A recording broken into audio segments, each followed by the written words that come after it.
Divyavani, Divyavani, Divyavani, Divyavani. Praise the Lord. Hallelujah. Dear friends, once again I welcome you as we are journeying in the book of the Acts of the Apostle. Greetings from Father Franklin. Today we are journeying in the chapter 11. So let us pray for a while. Heavenly Father, we praise and glorify Thy name. We thank you for all the blessings that you have showered upon us. As we are journeying in the book of the Acts of the Apostle, bless us, fill us with your Spirit, so that we may understand the word that we read and we may practice what we read and what we preach. Lord, bless each one of us, especially bless those people who are in need of our prayers. All those who are away from the scriptures, bring them closer to you, Lord. As the apostles went on proclaiming the good news with the power of the Holy Spirit, today we also receive that good news and you fill us with your power so that we may witness you in your vineyard. We ask this through Christ our Lord. Amen.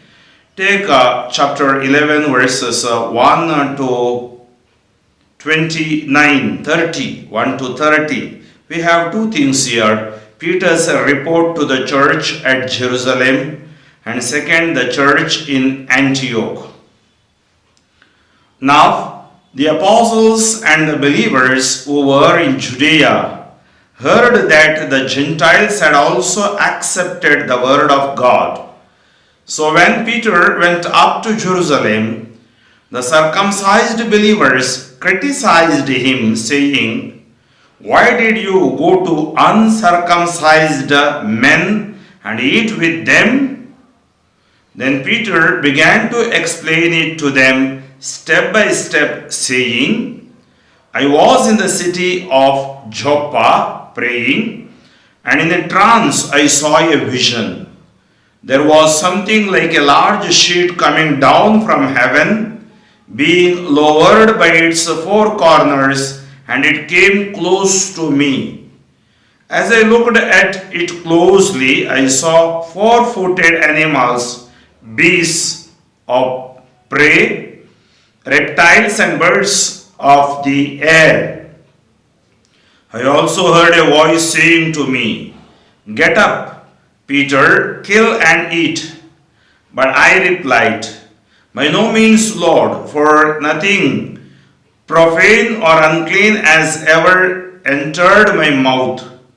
But a second time the voice answered from heaven, 'What God has made clean, you must not call profane.' This happened 3 times. Then everything was pulled up again to heaven. At that very moment, 3 men sent to me from Caesarea arrived at the house where we were. The Spirit told me to go with them and not to make a distinction between them and us. These 6 brothers also accompanied me, and we entered the man's house. He told us how he had seen the angels standing in his house and saying, 'Send to Joppa and bring Simon, who is called Peter.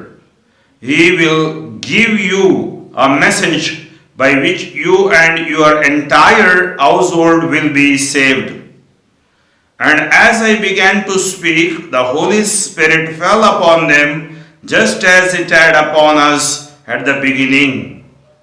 And I remembered the word of the Lord, how he has said, 'John baptized with water, but you will be baptized with the Holy Spirit.' If then God gave them the same gift that he gave us when we believed in the Lord Jesus Christ, who was I that I could hinder God?" When they heard this, they were silenced, and they praised God, saying, "Then God has given even to the Gentiles the repentance that leads to life."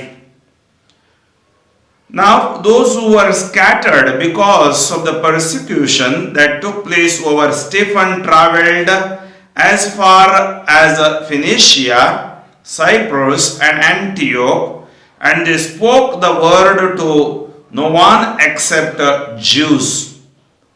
But among them were some men of Cyprus and Cyrene, who on coming to Antioch spoke to the Hellenists, also proclaiming the Lord Jesus.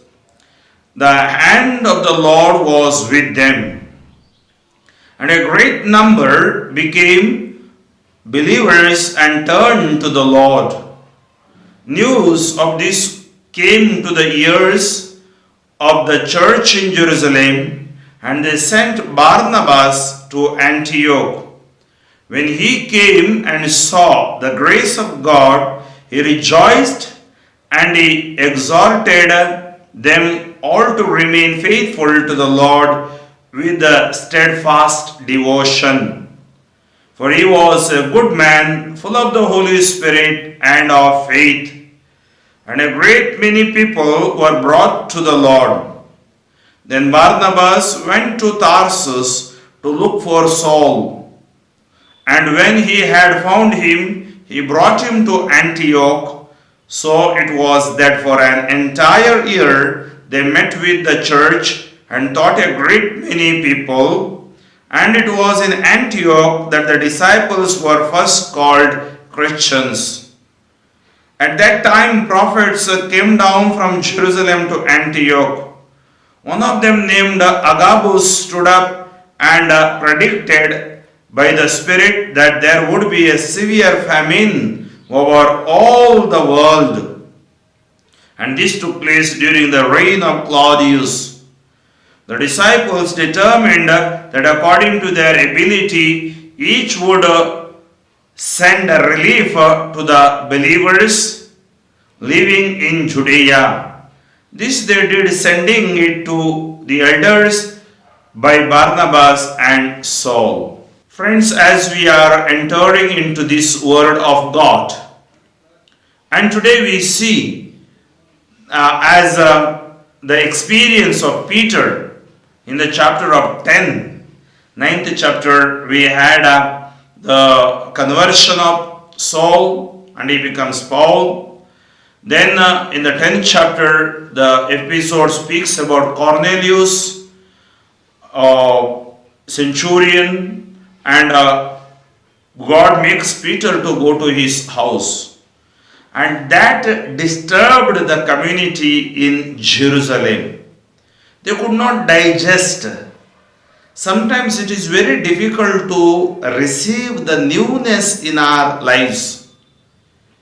Sometimes people say that old is gold. But old is always not gold. The newness of the Spirit, and you should not take it into a wrong sense. And that is what Jesus tells us about this newness. That means he wants to bring the newness in the law. That means, what is that newness? The originality, the reality that God intends to do. And most of the time, in the name of tradition, in the name of customs, we forget God and God's mercy, God's love in our service, in our mission. And it is God who leads the church. It is not the human being who leads the church. When human being becomes rigid, not open to the Spirit, they become the hindrance for the good news. Now the question we have to ask, whether we have become hindrance for the good news.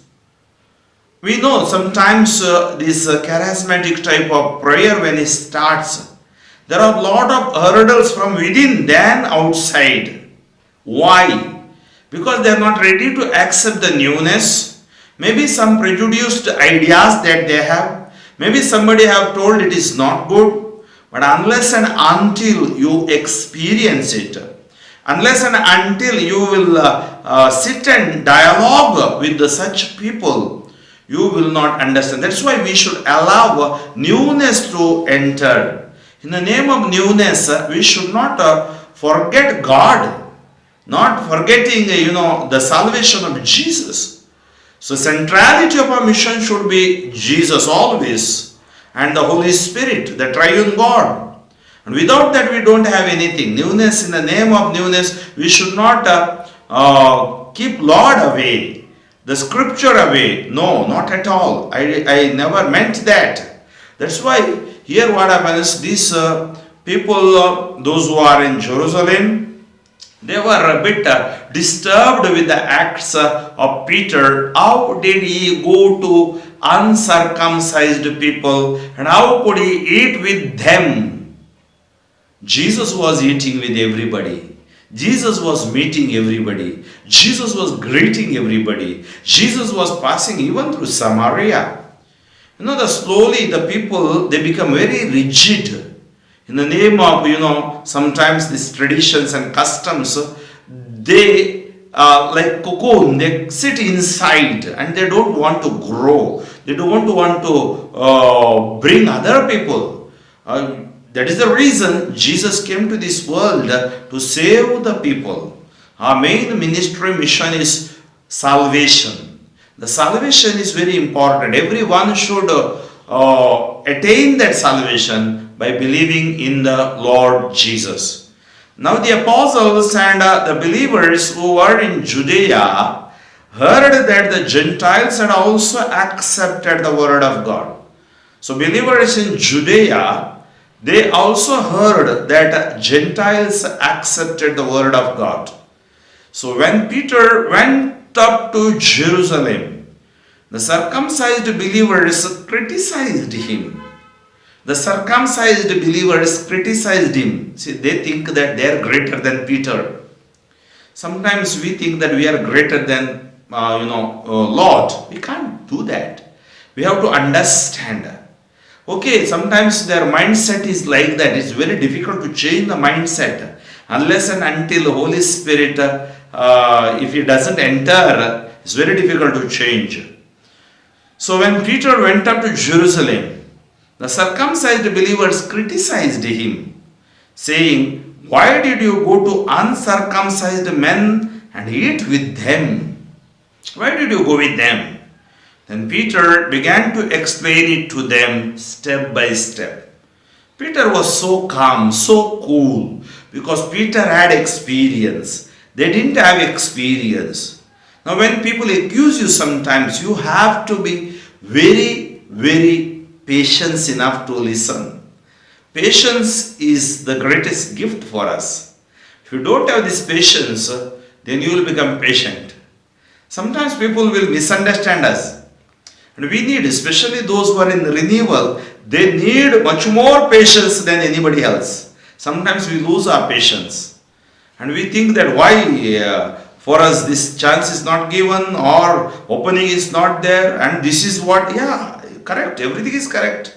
But you need patience to listen and to explain. So why did you go to uncircumcised men and eat with them? Then Peter began to explain it to them step by step, saying, "I was in the city of Joppa praying." So he explains his trance, that what he experienced. There was trance, I saw a vision when I was praying, and in a trance I saw a vision. And what is that vision? There was something like a large sheet coming down from heaven, being lowered by its four corners, and it came close to me. As I looked at it closely, I saw four-footed animals, beasts of prey, reptiles and birds of the air. I also heard a voice saying to me, "Get up, Peter, kill and eat." So this was all unclean things I saw in that vision, and I heard a voice, "Get up, Peter, and eat." But I replied, "By no means, Lord, for nothing profane or unclean has ever entered my mouth." So this is unclean, this is profane, this should not enter in my mouth. But a second time The voice answered from heaven, "What God has made clean, you must not call profane." That means you are no one to call Gentiles profane, unclean. What God has made clean.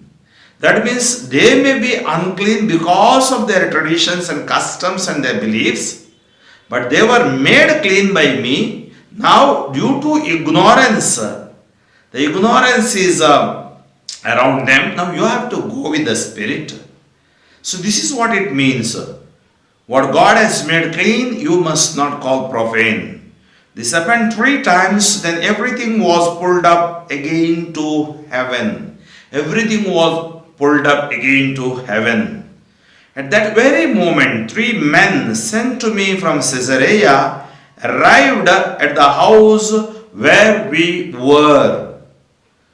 The Spirit told me to go with them and not to make a distinction between them and us.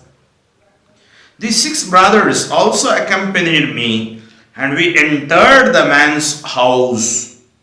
He told us how he had seen the angel standing in his house and saying, "Send to Joppa and bring Simon." See, this is all God's plan. And he explains, they listen to God's plan. Who is called Peter. Send to Joppa and bring Simon, who is called Peter. He will give you a message by which you and your entire household will be saved. And as I began to speak, the Holy Spirit fell upon them just as it had upon us at the beginning. See, at the beginning we had this experience. When I spoke to them, when a man of God, when a powerful preacher filled with the Spirit, when he preaches, God anoints people.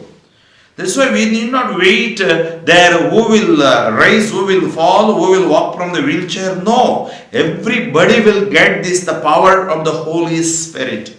And that is what Peter said, as we received, I saw that they are also receiving the same Spirit. And I remembered the word of the Lord, how he had said. Now you see, connects it to the word of God. Peter never gives anything from his own pocket. He always refers to the word of God. We in our ministry, in our mission, go back deep into the word of God. We should know the word of God, and word of God will set you free. Truth will set you free. And I remembered the word of the Lord, how he had said, John baptized with water. So Jesus already said to us, John baptized with the water, but you will be baptized with the Holy Spirit. So we need the baptism of the Holy Spirit. It takes place whenever we proclaim the good news, whenever we preach the good news, the baptism of the Holy Spirit takes place. And that's why when we are in the renewal, that's why we are renewed, transformed. Many testimonies that you listen in the world, and very especially those who have come to renewal. It is not simply they have come to renewal. Renewal has renewed them and relieved them from their worldly bondages and clutches, and they have experienced the healing power, the anointing of God, the Father, and the Son, and the Holy Spirit. If then God gave them the same gift that He gave us when we believed in the Lord Jesus Christ, who was I that I could hinder God? Who was I that I could hinder God? So let us not hinder God. Let us not become an hindrance for the mission, hindrance for the evangelization. You know, I have experienced this because I was ordained in 1999, and in 1970s this charismatic renewal, when it came, it was very difficult to convince some of the parish priests, and there was no retreats was organized, and because they were so much used to traditional type of things. And even many started writing in our own Christian and Catholic magazines against this movement. And people used to call me, Father Franklin, you have to answer back. I told, let us keep quiet and let us pray for them. Answering is not our thing. It is God's grace God has given us, and we need patience. Remember, as I told you, we need patience. If you don't have patience, then you are gone. So many a time this type of irritation, this type of hindrance in the ministry, in the spirituality, especially in the renewal, it is common. Even in the family life, there are people not praying, and a mother or the grandmother is praying, children are not sitting, there is hindrance. Maybe the husband comes, drinks and comes, he doesn't sit for prayer, there is hindrance. Or wife, she doesn't listen to the husband and children, there is a hindrance. Hindrance is everywhere, but what we need Jesus there. That's why we have to rely on Christ, rely on God. That's what we have to learn from the holy apostles. These apostles, what they used to do, they used to always rely on God. And the Holy Spirit will lead them. Holy Spirit inspires them. See now Peter, he was praying, he went into a trance and he got a vision. So God knows how to lead His church, lead His people. What we need to pray, we should not stop. Intercession, prayer, or family prayer, or prayer in the churches, or SCC prayer. This all contributes to the growth of the kingdom of God. Friends, and I remember that the word of the Lord, how He had said, John baptized with the water, but you will be baptized with the Holy Spirit. If then God gave them the same Spirit that He gave us when we believed in the Lord Jesus Christ, who was I that I could hinder God? Who was I? Friends, this is a very serious question we have to ask. Am I hindering God today? Sometimes we want to do our own way. In the maybe liturgy, in the prayer, again the selfishness, the pride, the jealousy creeps in, then we have gone. We need humility. Without simplicity, we cannot attain divinity, cannot attain it. And that is what very important. Peter was convinced. He says, who am I to hindrance God? Now the question we have to ask, maybe whoever you are, whatever position you hold in the church, am I hindering the word of God? I have experienced many a time in my life. We preach the retreat 3 days, the repentance takes place, the healing takes place, the anointing takes place. And certain people will be there to take a clip of it and send to the authorities and to bring hindrance. Sometimes we may not be knowing, we do not sit and dialogue. It is better to, I really appreciate people ask, and when they ask, it is easy for us to tackle, otherwise they will keep in the mind, it's very difficult. What we need is an open heart and open mind, a dialoguing nature. So most of the problems will be solved when we have a dialoguing nature. I remember when I was in youth ministry, it was not easy because it was all around the nation, different regions, different linguistic people, different regions and the backgrounds they are coming in. But my focus was only Jesus. Whether they are northeast, whether they are south, whether they are from west, anywhere, I have no problem. My focus is Jesus. So I had to lead my youth to Jesus. And how I have to lead? I should lead through the power of the word of God. I tell you, maybe people are telling Franklin was in CBCI and all those things. That is secondary for me. Who led me is the word of God. And I appreciate behind this so many people prayed for me. And my bishop and my priest, those who appreciated me, those who encouraged me. It is not I attained. I cannot claim it. When we climb certain things, there are many people praying for us, encourage. Even today people encourage, even today people love. Why? Because we have to keep a good relation with them. And that is what Jesus taught us here. Our attitude should be good enough. Sometimes attacks will come, hindrance will come. See, when you start good things, many people will try to stop it. So, if you stop it, then you are gone. You have started for God with the help of the Lord, with the power of the Holy Spirit, then it will continue. If it is God's work, it will continue. Mission is not Franklin's work. Like Franklin, there are thousands of preachers around the world, thousands of YouTube channels, thousands of TV, television movements are happening. Very good. Thousands of Facebook or Zoom meetings are happening. Very, very good. It is not that I am trying to control anybody. No. We are controlled by God and Holy Spirit. You come together in love, even in a parish community, even in a diocese. Always we have some inspiration or inspirers or motivators.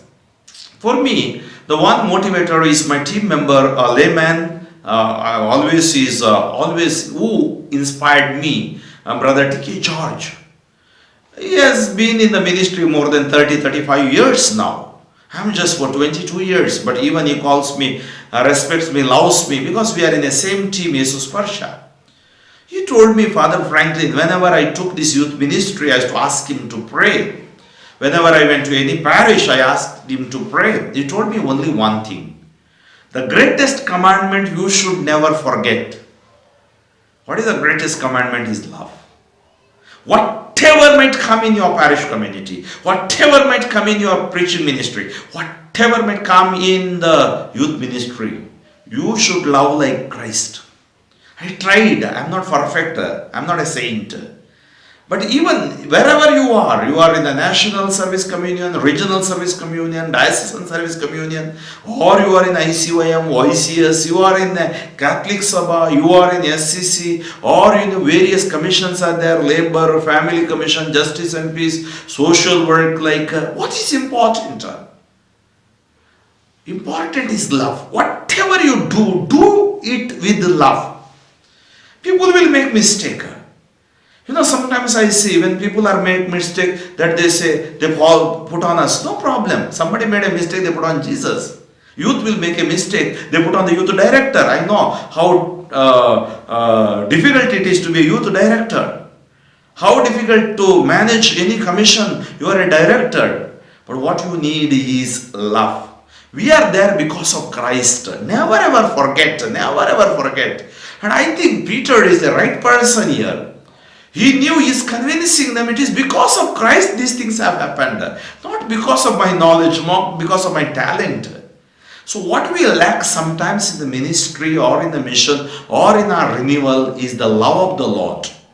It is not the hindrance sometimes our prejudiced mind or our selfish nature or our pride. We have to defeat this anywhere. Even in a family, even in the parish community, what we need to build the communities like the scripture communities. That's why we should never ever hate anybody.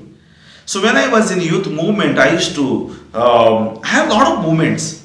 See, God inspires. Maybe there is a Jesus youth movement, Don Bosco youth movement, Franciscan youth movement, then various, and we have ICYM, parish youth community. And some of the dioceses have a different type of notion. Some of the dioceses like Bangalore or Mumbai, they have a different. All youth, you cannot get them in a parish youth group. It's difficult. There are various ways we can bring them together. What we need is networking. And this is what comes in the chapter 15. We have forgotten the networking. When I think that I am a commission director, I am a director for something, I am independent. No. And that is what we are trying to do, to network with one another. And when we network with one another, what is good in it? Maybe charismatic renewal. I can offer it for the youth. That is what we are trying in the region of Karnataka. We are having a joint program together with the youth and together with the renewal, helping them out. So we have to network with various youth movements. We have to network with various commissions. We have to network with the various people. And this is what the relation that we have to grow. When you network, you learn. First you have to hear. If you don't hear, see, ignorance is there within us also. Since I was in the ICYM, YCS, earlier I had ignorance of YCS. I didn't know what it is. I didn't like that movement. But once I entered, I came to know what it is. Once I entered in this ICYM, I came to know what it is. Once I entered with the Don Bosco youth or Jesus youth or the Franciscan youth or other Legion of Mary today, having the Vincent de Paul Society, ecumenism or interreligious dialogue, I should not sit there and tell it is wrong, it is not good, it is not in the spirit of the church. But Vatican II clearly speaks. The problem is for us, we lack sometimes knowledge. Ignorance creeps in us. You have to open our minds and hearts. And when you open your minds and heart, God teaches you, you learn, and you will become more generous and more open and more service-minded person. Not introverted. Most of the time problem becomes introverted people, and those who are disturbed, they will disturb others. When I'm disturbed, that's why sometimes they are holding on to tradition and custom only. And that is also important. But we have to look at the Lord. And now, then God has given even the Gentiles the repentance that leads to life.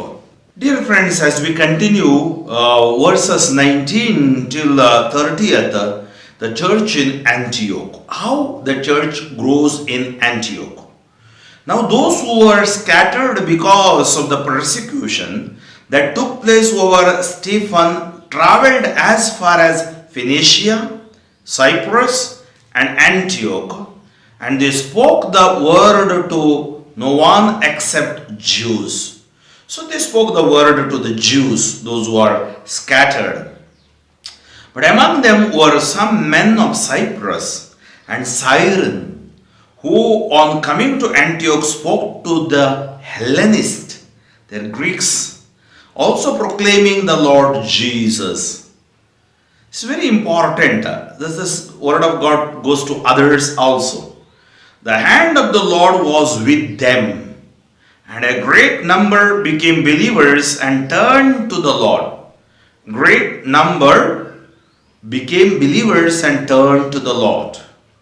News of this came to the ears of the church in Jerusalem. And they sent Barnabas to Antioch.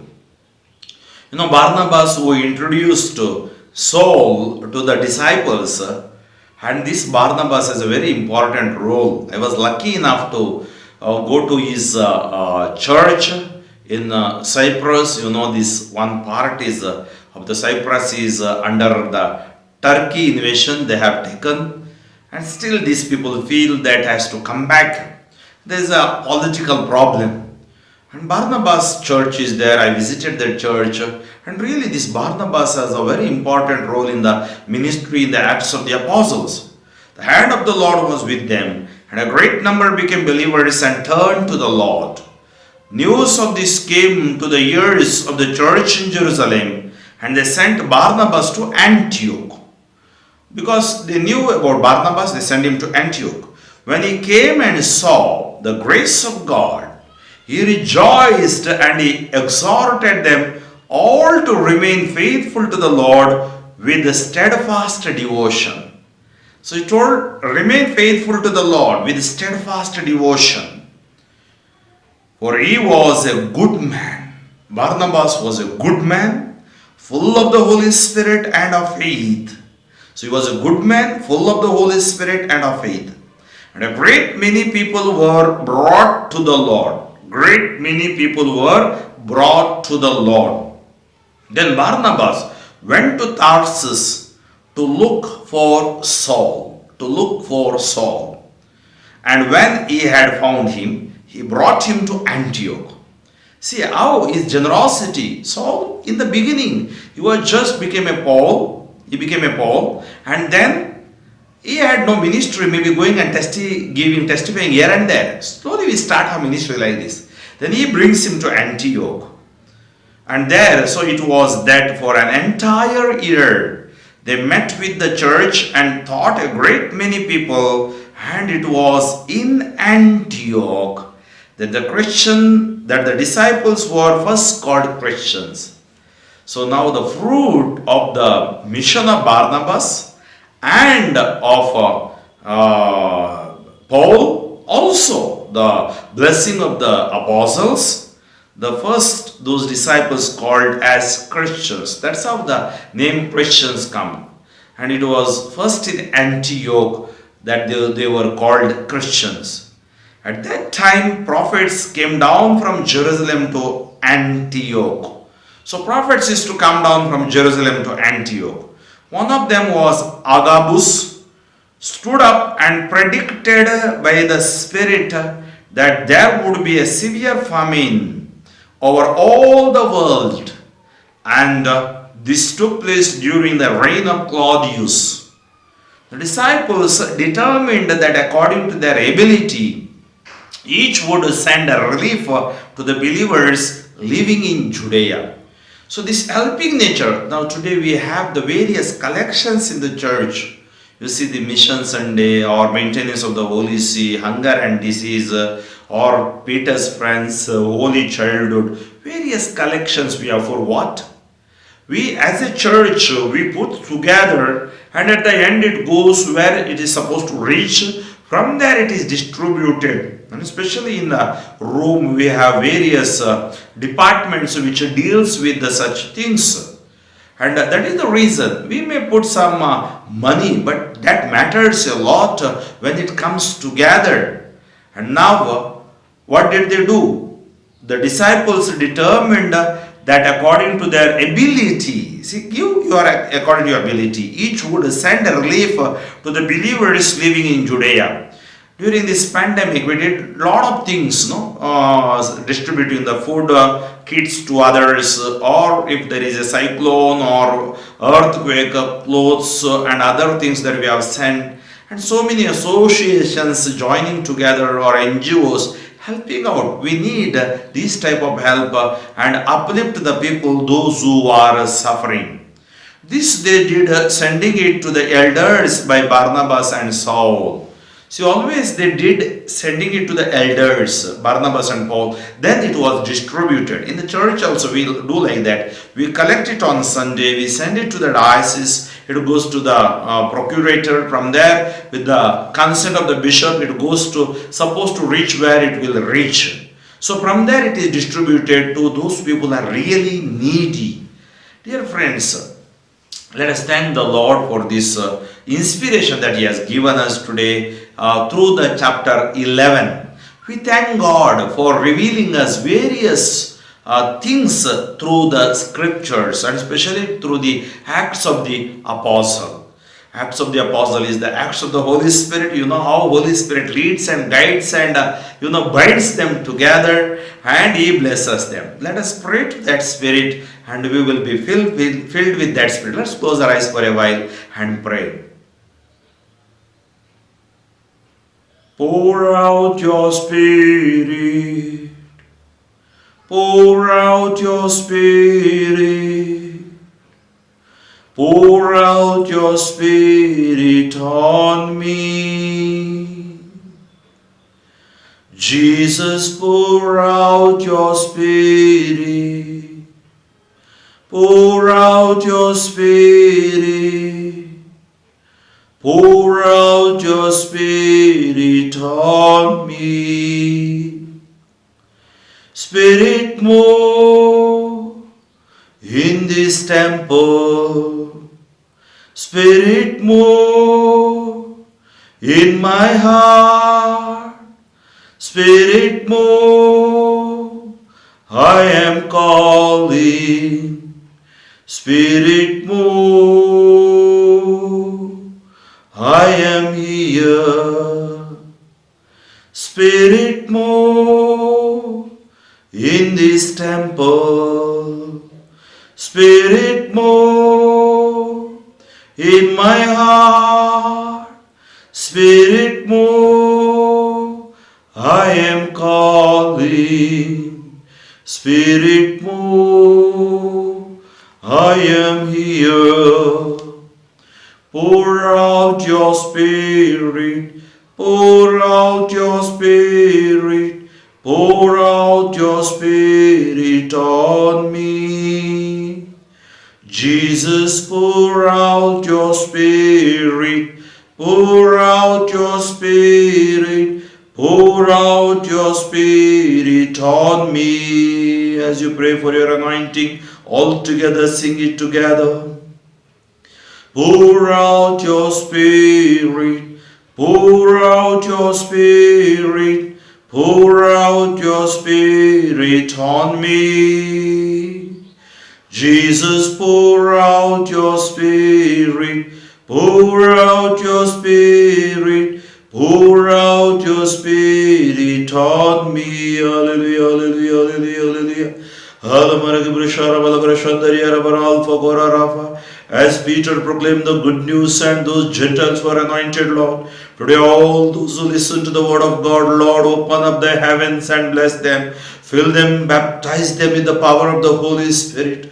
I bind the blocks, bondages, curses, disturbances, sicknesses, and also sins in your name, Lord. I release your anointing, healing, and deliverance upon them, Lord. As you touch the man near the pool of Bethsaida for 38 years, as you touch the woman who's in hemorrhages for 12 years, touch the deaf, dumb, and mute people, Lord. Touch the Lazarus and brought him out, and Jairus' daughter, you give them life, Lord. Thank you, Jesus. I pray all those who are praying right now with me, fill them with your Holy Spirit. I rebuke the blocks, bondages to go out from body. All their intentions be heard. Their household be filled with the power of the Holy Spirit. Their communities, their prayer groups. Lord Jesus, I pray for the dioceses. The whole church is yours, Lord. You guide us, guard us, protect us. Give us the patience. Give us that love which you have asked us to proclaim and to live in, Lord. Thank you, Jesus. Praise you, Jesus. Fill us with your love, Lord. Fill it with your Holy Spirit. Thank you, Jesus.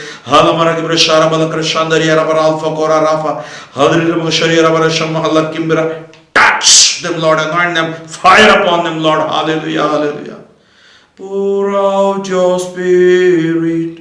Pour out your Spirit. Pour out your Spirit on us. Jesus, pour out your Spirit. Pour out your Spirit. Pour out your Spirit on us.